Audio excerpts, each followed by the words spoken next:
Hello there and welcome to today's video, which is all about autism and dissociative disorders and whether I think I could have been misdiagnosed with a dissociative disorder and whether I think it could have been autism all along.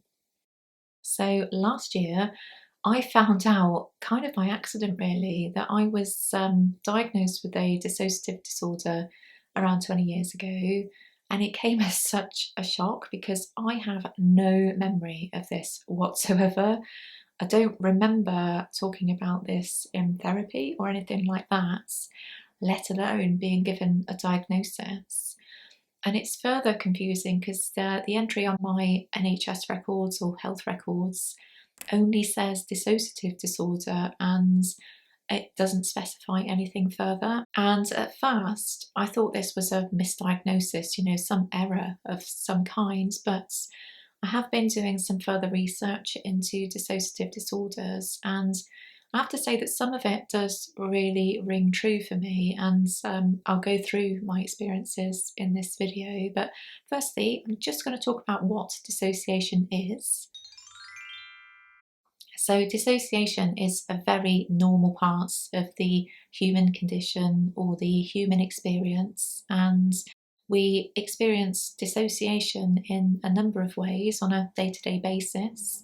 An example of this could be zoning out during a familiar car journey, so we don't fully remember the car journey afterwards, and this is a way of our brains conserving cognitive energy. And also daydreaming is a great example of dissociation. So it often happens when we're not fully invested in whatever we have going on in front of us. So our minds will wander to something far more interesting. And as I say, this is an absolutely normal part of the human experience. So what is a dissociative disorder?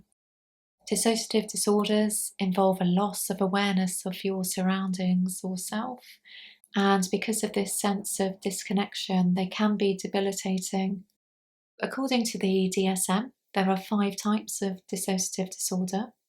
First up, we have dissociative identity disorder, or DID, and an individual with DID will experience 2 or more distinct personality states or identities that often present as uncontrollable to the person experiencing them. Next up, we have depersonalisation and derealisation disorder, and this disorder has 2 distinct elements. So a person may feel like they're losing their identity, and they may feel detached from their experiences. Next up is dissociative amnesia, in which somebody may have difficulties in remembering important information about their lives. Next up is unspecified dissociative disorder, and this refers to individuals with symptoms consistent with a dissociative disorder but who don't meet the full criteria. And lastly, other specified dissociative disorder. And this is where a person is experiencing dissociative symptoms, but their symptoms don't meet the full criteria for any other dissociative disorder.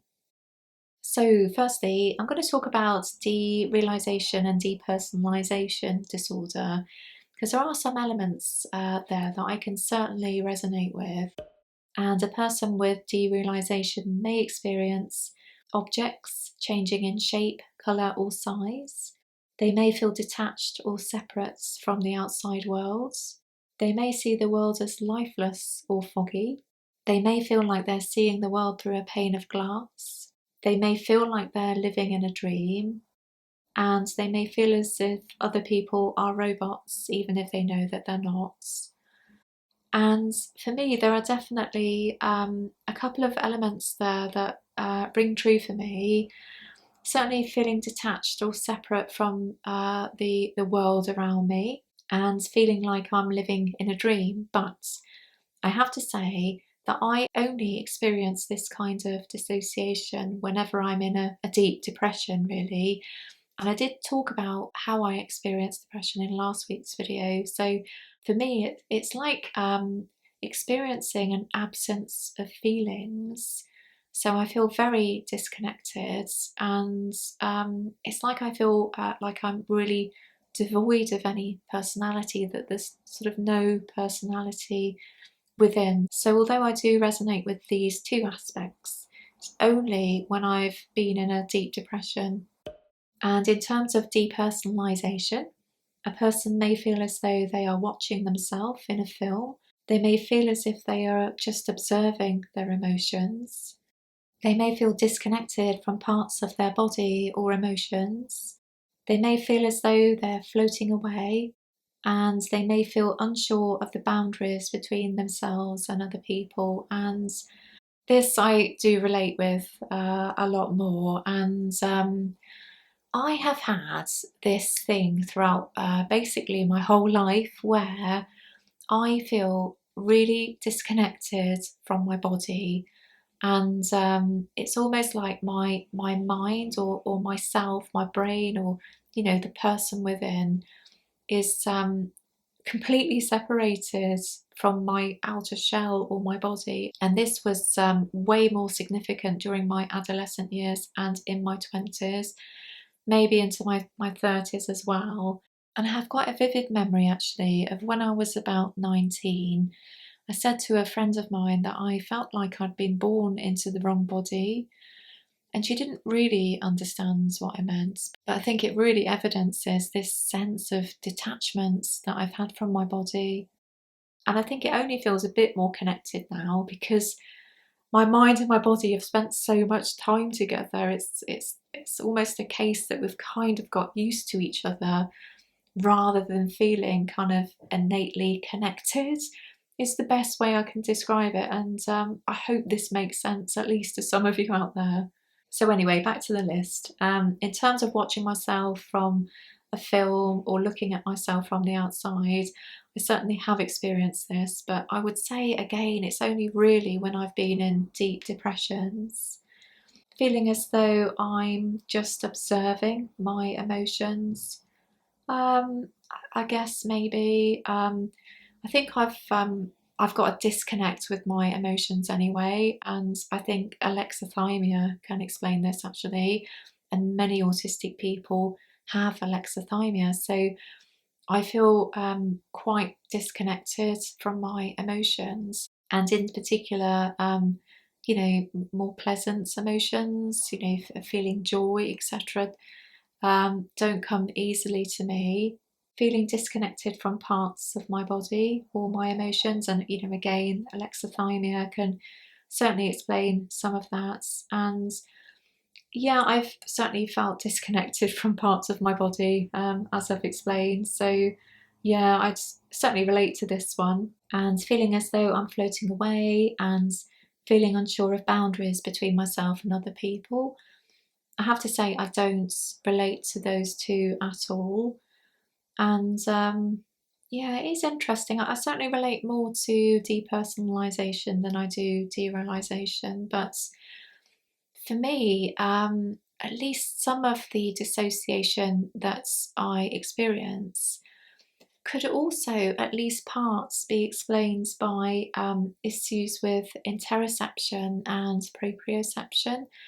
And we know that autistic people very often have issues with interoception, which is basically around understanding signals within our bodies, such as feeling hungry or feeling tired or thirsty. And autistic people very often also have issues with proprioception, and this is more about an awareness of where our body is in space.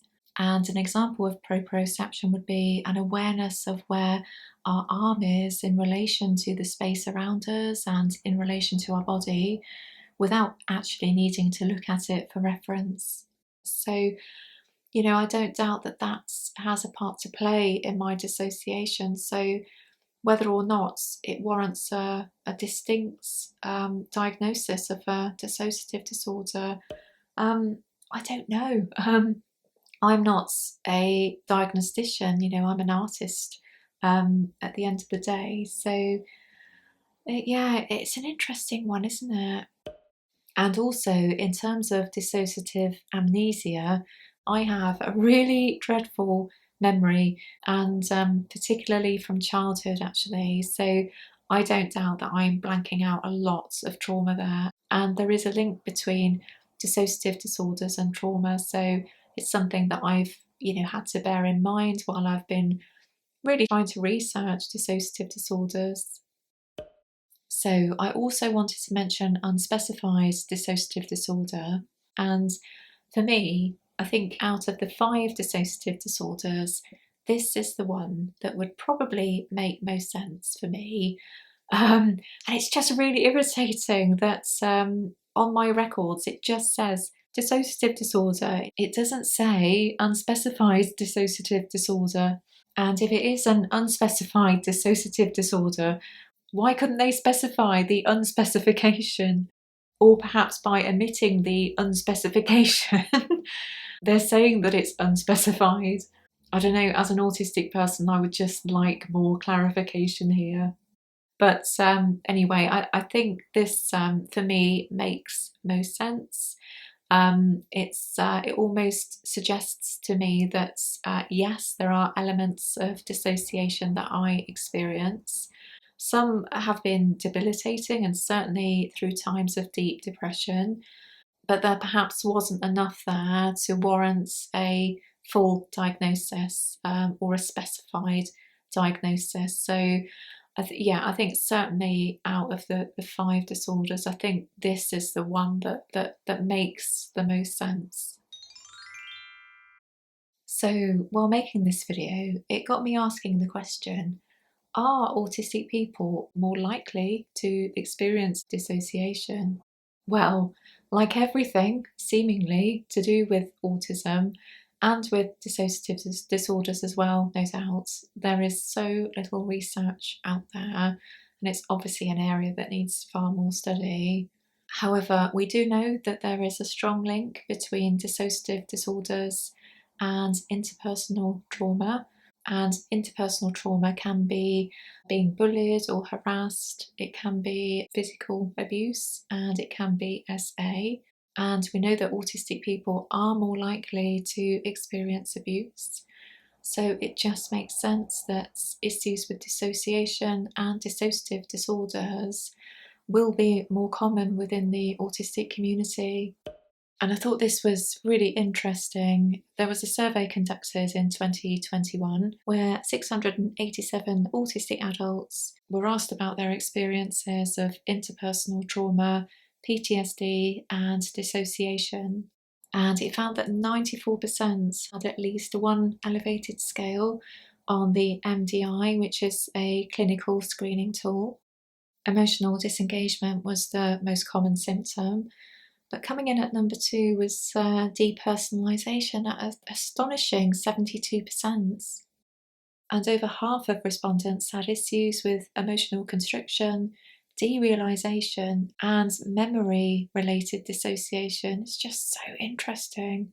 Issues around identity were the least common, but we're still talking about a quarter of participants here, so it is a significant number, and I would love to see much more research into this.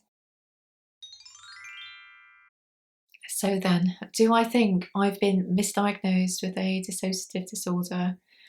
Well, it's really difficult to know, isn't it? There are definitely aspects of dissociative disorders that I can personally relate with, in particular depersonalisation.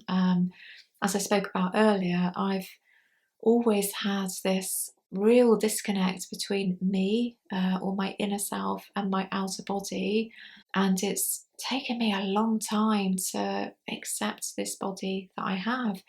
It was almost certainly when I was younger, I'd be almost really envious of other people who were fully able to inhabit their whole body.